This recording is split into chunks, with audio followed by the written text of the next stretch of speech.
Have you ever heard of Lovina Alphonso, a Dalit heroine of her time? This tale starts in the heart of Sri Lanka in the early 19th century, when an English governor named Sir Thomas Maitland was posted there. Amidst the grandeur of his typical colonial bungalow, a young mestizo dancer of just 16 years, Lovina Alphonso, caught his eye. Lovina, along with many other rodeas in the area, was of mixed heritage, often part Portuguese, the previous colonizers of the region. Maitland, a man of 47 years, was immediately and deeply smitten with Lovina. So profound was his affection that he proposed a relationship to her, an offer she accepted. He even changed her name to Lavinia, a version he preferred. This unusual love story, however, was more than just an illicit affair. The news of the governor's love for an untouchable girl quickly spread among the British colonial elite. Such a scandalous affair was unheard of in those times, and the gossip soon reached the corridors of power back in England. King George himself heard of this forbidden alliance, and the king was not amused. He dispatched a stern message to the governor, Sir Thomas Maitland, threatening severe consequences should the relationship continue. The king's disapproval echoed the sentiments of the British colonial elite in Sri Lanka, who were appalled at the thought of one of their own engaging in a relationship with a girl from the despised caste.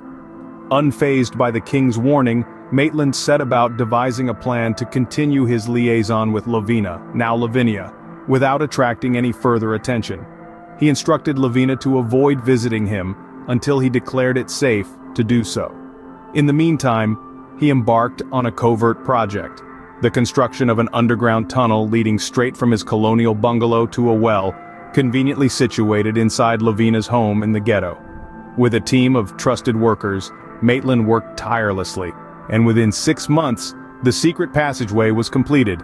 This tunnel, a symbol of their forbidden love, allowed them to continue meeting in secret, away from the prying eyes of the British elite and the local population. Lovina was taught special calls and sounds as a security measure, ensuring that only she and Maitland used the tunnel. However, this clandestine romance was not just about stolen kisses and secret meetings. For Lovina, it was an opportunity to voice her concerns about the injustices her people were enduring. She was a Dalit, a member of the lowest caste, and her people were not treated as human beings. They were denied basic rights, including the right to cover themselves and to have windows and doors in their homes. Lovina was determined to change this, and she had demands of her own. Lovina and Maitland began meeting through this secret passageway, but Lovina had demands of her own. While she had to be with Maitland, young Lovina made very specific asks. Lovina, the young mestizo dancer, was not merely content with her personal relationship with the governor. She saw an opportunity to influence the life of her people, the rodeas who were living under severe social conditions. In the midst of this unconventional romance, Lovina dared to voice the injustices faced by her kin. Lovina's demands were simple yet profound. She asked for the basic human right to dignity. She pointed out that her people were not allowed to cover themselves adequately, a practice that was deeply humiliating. She also highlighted the fact that their homes lacked proper windows and doors, a deprivation that was both inhuman and unjust. The young Lovina did not stop there. She urged Maitland to exploit his position as the governor and his inherent humanity to bring about a change. She implored him to alleviate the oppressions and improve the living conditions of the rodeas. And so, Lovina's demands became a plea for freedom, a cry for equality, and a call for justice. Maitland, moved by Lovina's words and her plea, responded affirmatively. He ordered the immediate freedom of the people from the rodea ghetto, granting them the basic rights they had been deprived of. He allowed them to cover themselves as they pleased and gave them the right to build proper homes with windows and doors. It was a moment of victory, not just for Lovina, but for her entire community. However, their victory was short-lived. In the backdrop of this social revolution, an urgent letter from King George arrived, ordering the immediate removal of Thomas Maitland from his post. The British Empire could not tolerate the scandalous relationship between the governor and the native girl. The clock started ticking as Maitland was given just 2 weeks to leave Sri Lanka. However, their time together was about to come to an abrupt end. Maitland's departure was inevitable, and with it, Lovina's influence on her people's fate. But the mark she left was indelible, and her story unforgettable. In 1811, an urgent letter came to Maitland from King George, ordering his immediate removal from the post of governor. The British Empire, it seemed, could not bear the thought of a white British man in a relationship with, not just a native, but with someone considered the lowest of the low natives. It is thought that secret tip-offs from the bungalow and around town prompted this immediate action against Maitland. Maitland was given a mere 2 weeks to leave Sri Lanka.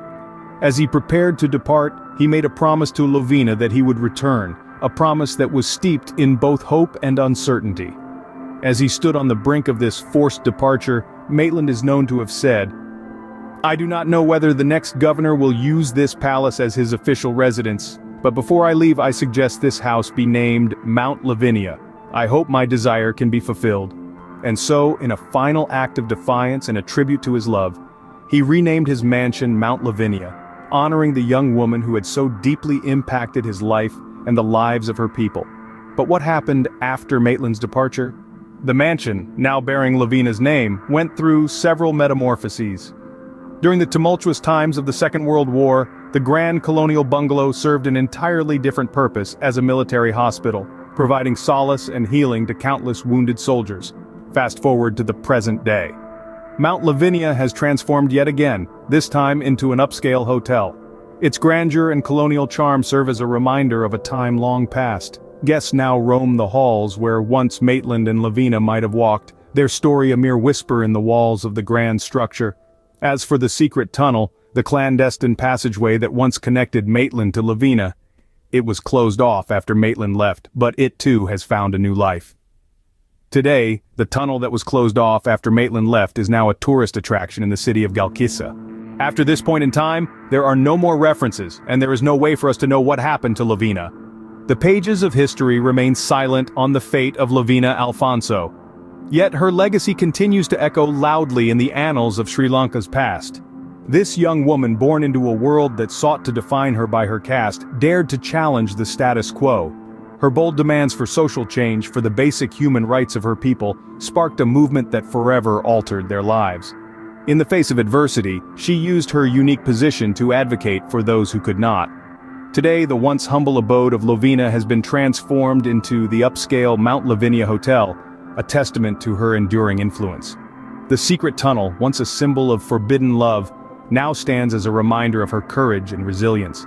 Lovina Alphonso, a Dalit heroine of her time, forever changed the lives of her people, and her story continues to inspire us today.